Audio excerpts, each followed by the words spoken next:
Greymanes, we have some insane news. Pluribus just shared the roadmap for June, July, August, and September, and there's some pretty cool stuff in here. But before we get into all of that, I want you guys to comment down below what you want the most in Crimson Desert.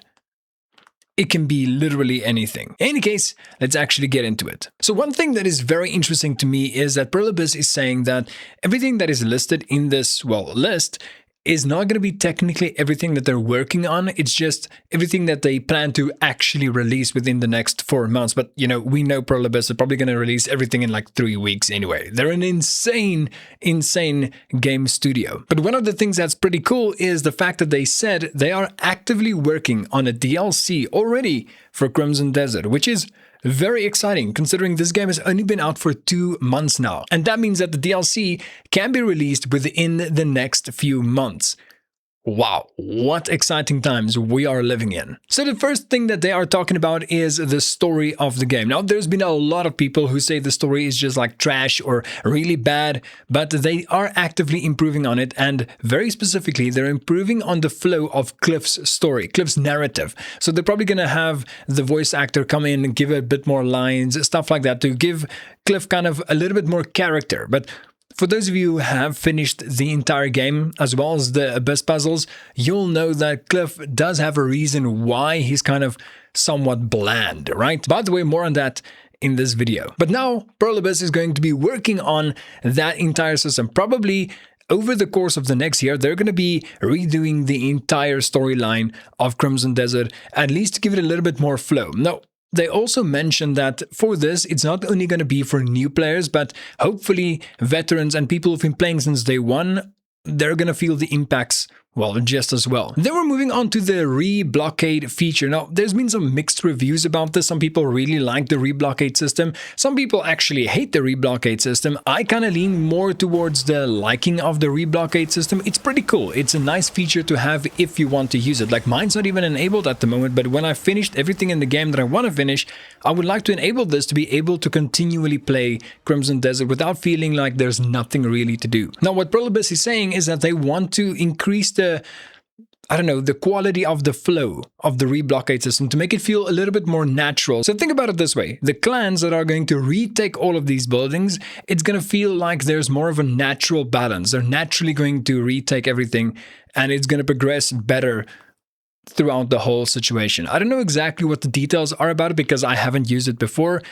Let me know in the comment section down below if you use the Re-Blockade system and how well it actually works right now. Then there's going to be new combat gameplay updates as well. Not only giving you new skills or things to do, but actually, quote-unquote, challenging you as a Greymane. So there might be Greymane-themed combat systems being implemented into the game. Like, think about the fist-fighting rings and stuff like that. Maybe something like that, but for the Greymanes itself. It's going to be a nice feature to have. Then one of the biggest and coolest features that I can actually think of is going to be the cross-save feature. So for those of you guys who maybe played the game on PC, but also want to play it on console and stuff like that, you're now going to be able to do that because you can now just buy the game on console and then have a cross-save with one account and get everything back. You don't have to do everything over again. This is going to be a massive improvement for the average player of Crimson Desert. Then, of course, there's going to be more improvements for Oongka and Damiane.